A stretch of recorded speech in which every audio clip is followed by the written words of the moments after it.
Le Barça a fait le plus important et on aura donc le droit à un classico en finale de Coupe du Roi. Salut à tous les frérots, j'espère que vous allez bien et que tout se passe pour le mieux de votre côté. On se retrouve aujourd'hui pour une nouvelle vidéo, je vais vous débriefer le match Atlético de Madrid-Barcelone. Mais avant que la vidéo commence, merci à tous ceux qui vont liker, commenter, partager et s'abonner. C'est grâce à vous que j'en suis là. Le Barça a fait le plus important, surtout en première période. Pour tous ceux qui n'ont pas suivi le match, je vais vous expliquer un petit peu comment ça s'est déroulé.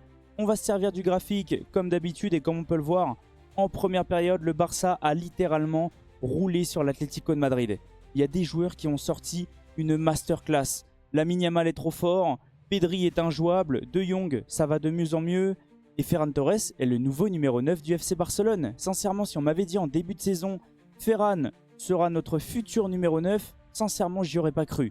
Et là, il est en train de faire fermer des bouches, dont la mienne. C'est incroyable, qu'il soit titulaire ou même remplaçant, à chaque fois, il est buteur.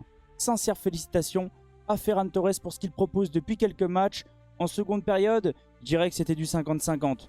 Le Barça a essayé de gérer, le Barça a essayé de défendre, l'Atlético de Madrid a essayé de pousser et ça n'a absolument rien servi. Pourquoi? Parce que Szczęsny n'a fait aucune parade pendant le match. Et ça, on va en parler. Offensivement, oui, le Barça c'est très fort. Mais défensivement, c'est aussi très costaud. Parce que Szczęsny, ça fait 3-4 matchs, il fait plus rien. Il dort et on a même l'impression qu'il n'est pas titulaire. Tellement le Barça défend très très bien. Comme je vous ai dit en seconde période, le Barça a essayé de gérer.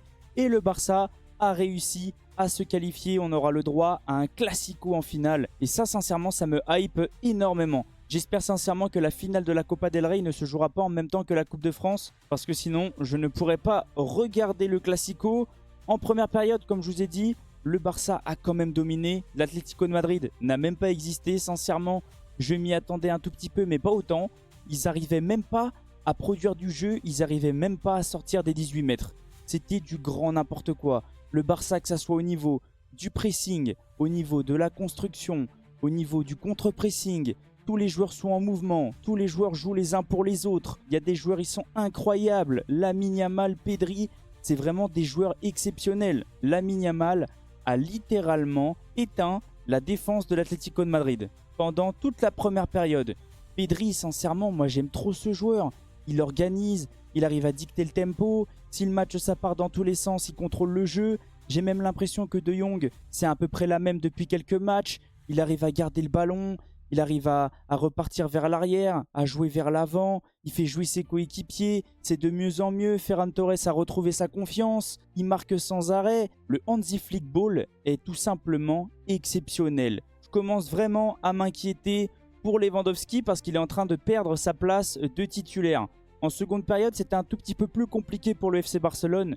Mais comme je vous ai dit, le Barça n'a pas non plus subi. Beaucoup parlent du Barça offensivement, mais défensivement, les gars, c'est ultra costaud.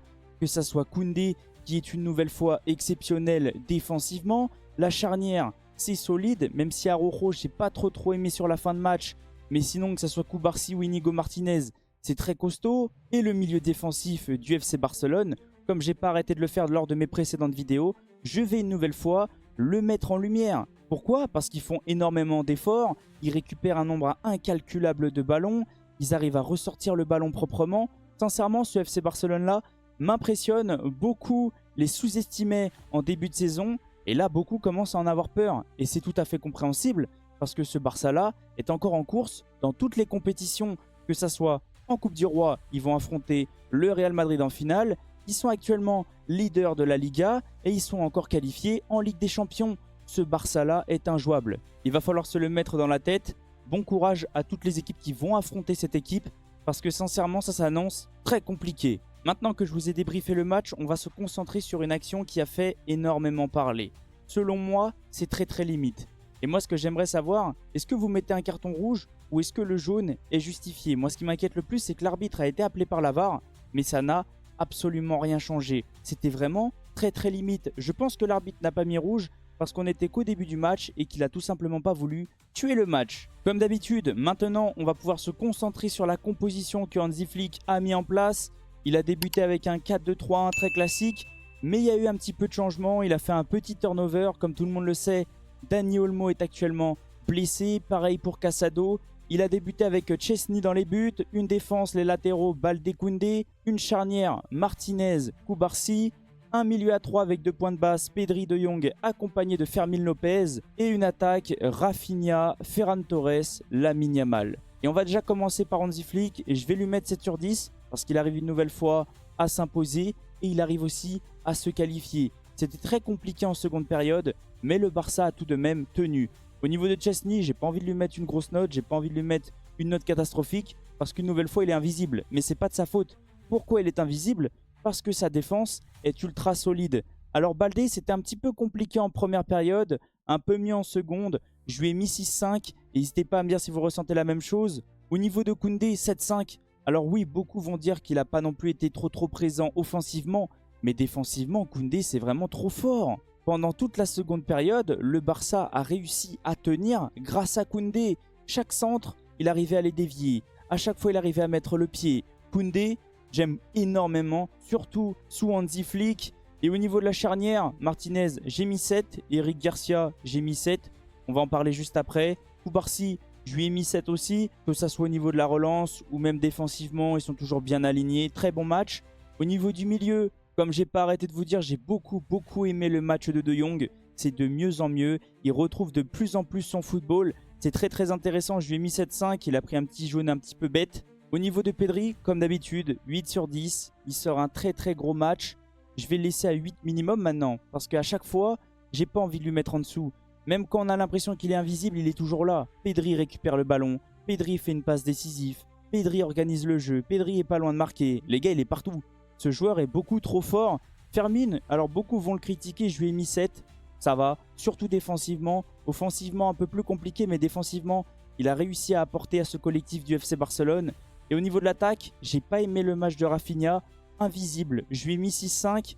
Ferran Torres, le buteur, je suis obligé de lui mettre 7,5. Et au niveau de Lamine Yamal, il est passeur. Et pour moi, ce joueur est beaucoup trop fort. Les gars, il a 17 ans. 17 ans. Et il a mis une défense dans sa poche, la défense de l'Atlético de Madrid. Faut vraiment se mettre ça en tête. Ce joueur-là est vraiment beaucoup trop fort. Et je vais continuer à appuyer sur ce mot. Il est trop fort. Ensuite, Hansi Flick a fait quelques changements. Il a fait sortir Koubarsi pour faire entrer Eric Garcia. Je lui ai mis 7. Mais on peut lui mettre 6,5 parce que des fois, j'avais la sensation qu'il n'était pas dans le bon tempo. Il a fait sortir Fermin pour faire entrer Araujo. J'ai pas trop aimé son entrée. Je lui ai mis 6,5. Il a fait sortir Ferran Torres pour faire entrer Lewandowski. Je lui ai mis 6-5. À chaque fois, il n'arrêtait pas de redonner le ballon à l'Atlético de Madrid. Et il a fait sortir Lamine Yamal pour faire entrer Martin. Une nouvelle fois, très bonne entrée. En tout cas, n'hésitez pas à me dire qu'est-ce que vous avez ressenti du match. Qu'est-ce que vous avez ressenti de la performance du FC Barcelone. Je viendrai vous répondre. N'hésitez pas à me dire aussi vos notes dans les commentaires. Pareil, je viendrai vous répondre avec grand plaisir. Et on va se laisser sur ça. Merci à tous ceux qui sont restés du début jusqu'à la fin.